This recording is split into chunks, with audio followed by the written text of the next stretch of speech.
estariam insatisfeitos com o ministro da Defesa, Paulo Sérgio Nogueira, e que falaram ao Supremo Tribunal Federal que não endossam críticas ao sistema eleitoral.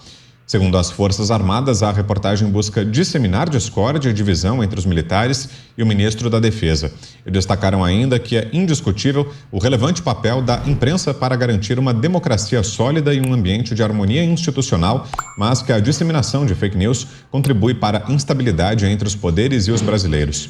Por fim, o Exército ratificou o respeito de seus integrantes à hierarquia e à disciplina, garantindo que união entre as Forças Armadas é uma característica inalienável dos militares.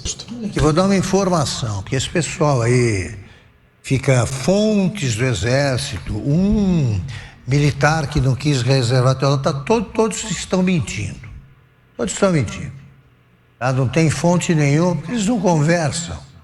Eu converso. Eu sei, eu tenho acesso a militares e eu posso afirmar com segurança o seguinte: não existe mais o Partido Verde Oliva. O Exército que interferiu na vida política brasileira desde os anos 20, com o tenentismo, até o fim do regime militar, que começou em 1964, não existe mais. Era um exército formado, por exemplo, por famílias.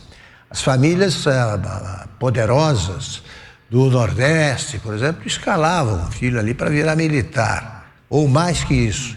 Então você tinha os irmãos Geisel, os irmãos Andrada Serpa, era a elite do Exército que vinha de 1920. O general, o presidente Castelo Branco, era marechal também, ele acabou com a figura do anfíbio ao estabelecer que se um militar ocupa cargo político, ele não volta ao comando de tropas como ocorria até então. Cordeiro de Farias, por exemplo, era governador de Pernambuco, chefiava a tropa da FEB, governador do Rio Grande do Sul, e dava aquela confusão toda. Então não existe, o Exército é profissional. Mas o Exército não é formado, como sempre presumem esses analistas de botequim, não é formado por amebas, não é formado por idiotas, é formado por pessoas que têm uma boa... A pancinha tá marcando nas roupas? Sério, você precisa conhecer a camisa de compressão e... boa formação intelectual. Eu converso com eles. Eles estão indignados com outros abusos. Com os abusos cometidos pelo Supremo. E estão indignados porque eles são também cidadãos comuns. O militar não vem de outro planeta. Ele vê o que acontece e vê o absurdo que é o Supremo legislar sobre tudo, e querer assumir as funções do Poder Executivo. Então não acreditem que o Exército esteja irritado com isso aí, não. Os militares estão cansados de interferências indevidas e eles sabem que cabe às Forças Armadas a preservação da lei e da ordem. Ponto. Não estou insinuando nada, estou tentando avisar aos navegantes aí para procurarem outro tipo de rota, porque essa leva ao naufrágio. O confronto direto com o Exército, à base de mentiras, leva ao naufrágio. Mota. Faz parte dessa estratégia infalível da esquerda, né, de atacar o presidente Bolsonaro, esses ataques que acontecem sempre contra os militares de uma forma ou de outra, né? A gente vê na mídia, inclusive através da seleção de notícias, levantando pontos negativos sobre a hierarquia militar. Agora, isso não vai dar certo nunca, porque as Forças Armadas hoje são uma das instituições mais respeitadas pela população. No momento em que outras instituições da República, que deveriam ser exemplo de patriotismo, de cumprimento da Constituição, quando essas instituições falham, os olhos da população se voltam para as Forças Armadas, que são responsáveis pela defesa externa da nossa nação, que fizeram um trabalho belíssimo na Operação Acolhida. Aliás, a imprensa quase não fala sobre isso, né? Seria muito bom, é uma pauta muito boa agora, à medida que as eleições se aproximam, escutar o que dizem os refugiados que estão vindo da Venezuela, milhares de refugiados que foram acolhidos pelas nossas Forças Armadas. Olha, há analistas que dizem que se não fosse esse viés permanente de ataque ao presidente Bolsonaro, que essa operação acolhida talvez tivesse sido indicada para o Prêmio Nobel da Paz. Tão espetacular foi o trabalho que foi feito lá. Diga, Ana.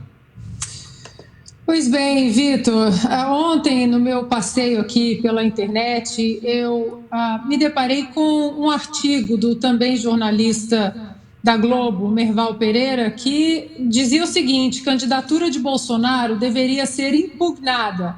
O presidente usou o Palácio do Planalto para a campanha eleitoral. A candidatura de Bolsonaro deveria ser impugnada. Ele recebeu embaixadores no Planalto para fazer campanha, mentiu, distorceu fatos, citou fake news. Esse é o Merval Pereira. Pois bem, vocês lembram que nós noticiamos aqui aquele evento que eles tiveram que mudar o nome, um evento que será 15 de novembro, que se chamaria, 14 e 15 de novembro, que se chamaria A Economia do Brasil com o Novo Governo. E aí recebeu uma chuva de críticas e depois eles mudaram A Economia do Brasil no pós-eleição. Um evento nos Estados Unidos, naquela Brasil Conference, em Nova York, que teria 4 ministros do STF confirmados no evento. Pois bem, sabem quem é o moderador desse evento, que terá 4 ministros para falar sobre a economia do Brasil com o novo governo? O jornalista e escritor Merval Pereira. Lembrando também que o ministro Barroso, recentemente, esteve no palco cantando aí num karaokê com outro jornalista também da mesma emissora. Ou seja, está tudo muito escancarado. Você, Fiuza? É uma diretriz, né? Você tem que ficar procurando lá. Eu não sei, talvez exista, em parte ali do Exército, ou das Forças Armadas, alguém satisfeito com o ministro da Defesa, mas dizer que a instituição ou um segmento significativo da instituição estão descontentes, né, ao ponto de politicamente desautorizar, fica parecendo especulação, né? Fica parecendo leviandade. A gente sabe que o Ministério da Defesa foi ocupado até recentemente por um dos homens de confiança do presidente da República, que é o general Braga Neto, né? E de lá veio a iniciativa mais consistente de tentativas de contribuir com a segurança eleitoral. O Ministério da Defesa foi, né, entre os integrantes da Comissão de Transparência, aquele que veio com técnicos do IME e do ITA, ou seja, os mais qualificados do Brasil, para sugerir aprimoramento de segurança, de fiscalização e do processo de totalização, procedimentos que podem ser feitos imediatamente, etc. e tal, e foram tratados aos pontapés pelo TSE, pelo ministro Fachin, dizendo a eleição é coisa das forças desarmadas. Então é isso, a gente está vendo que tem gente que vive de especular, é uma vida ruim, né? A vida é ruim, você viver só especulando, só envenenando, não deve ser muito bom, não. Agora, até aqui, até onde a gente vê publicamente,